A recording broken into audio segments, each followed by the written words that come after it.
খুব সহজ একটা রেসিপি করব যেটা কিনা সারা বছর সংরক্ষণ করে রেখে খাওয়া যায়। তো এখানে আমি 1 কাপ সাবু নিয়েছি, সাথে 4 কাপ পানি, স্বাদ মতো লবণ দিয়ে চুলায় বসিয়ে দিয়েছি।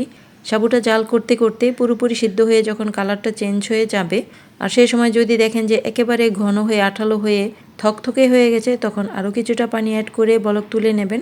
একটু নরম থাকা অবস্থায় নামাতে হবে। যদি একেবারে জাল করে থকথকে টাইট একটা ব্যাটার হয় তাহলে কিন্তু বানানো যাবে না।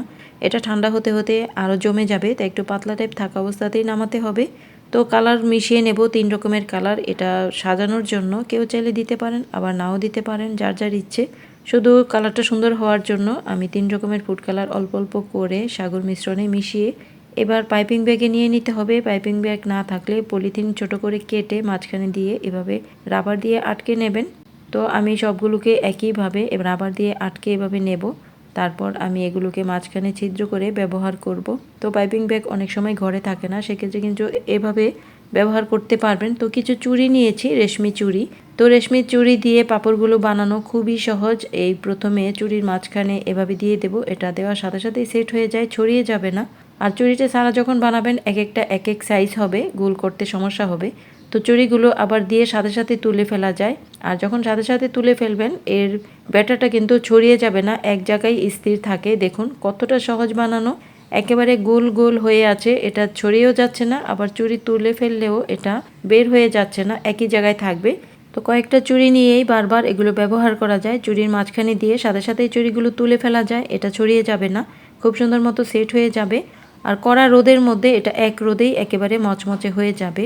তো সবগুলো প্রথমে আমি সাদা অংশ দিয়ে নিয়েছি। এবার এগুলোকে সাজানোর জন্য যে কালার মিশিয়ে রেখেছিলাম সেগুলোকে মাঝখানে একটু ছিদ্র করে তারপর এখানে সাজিয়ে নেব যার যার পছন্দ মতো। অথবা 3 রকমের বানিয়ে একই কালারের বানাতে পারেন, অথবা এরকম ফোঁটা ফোঁটা করে সুন্দর করে ডিজাইনও করে দিতে পারেন। তো আমি যে কালারগুলো অল্প অল্প করে মিশিয়ে রেখেছিলাম সেগুলো এই সাদার উপরে একটু একটু করে দিয়ে নেব। এটা যখন শুকাবে একসাথে সেট হয়ে যাবে, সুন্দর একটা কালারফুল পাঁপড় হবে। একদম পুরোপুরি যখন শুকিয়ে যাবে তখন এগুলোকে সারা বছর সংরক্ষণ করে রাখতে পারবেন এয়ারটাইট বক্সে ভরে। বিকেলবেলা ভেজে দিলেন, বাচ্চারা চিপসের মতো খুব মজা করে এগুলো খাবে। ছোট থেকে বড় সবাই এই জিনিসটা খুবই পছন্দ করবে। আর যখন তেলে ভাজবেন, যেই সাইজের এটা আছে, তেলে দেওয়ার সাথে সাথে ফুলে এটা ডাবল সাইজ হয়ে যায়। তো পাঁপড় বলুন আর চিপস বলুন, এটা খেতে অসম্ভব মজা হয়, খুবই মচমচে আর খুবই মোলায়েম। আর ভাজার পর এগুলোর উপরে যদি একটু গুড়ের শিরা ছিটিয়ে দেন তাহলে খেতে কিন্তু আরও বেশি টেস্ট হয়। তো আমি গুড়ের শিরা উপরে দিয়ে নিচ্ছি, মিষ্টি মিষ্টি খেতে এই জিনিসটা দারুণ লাগে। তো আগের দিনে এগুলোকে বলা হতো সাবুর পিঠা, এখন বলে যে পাঁপড় বা চিপস। তো যে নামেই বলেন, খেতে অসম্ভব মজা, আর বানানো তো কত সোজা সে তো দেখলেনি। আর দেখুন কতটা মুচমুচে। তো ভালো থাকবেন, একেবারে সহজ সহজ মজার মজার রেসিপি দেখতে সাথেই থাকুন। আল্লাহ হাফেজ, thanks for watching, happy cooking.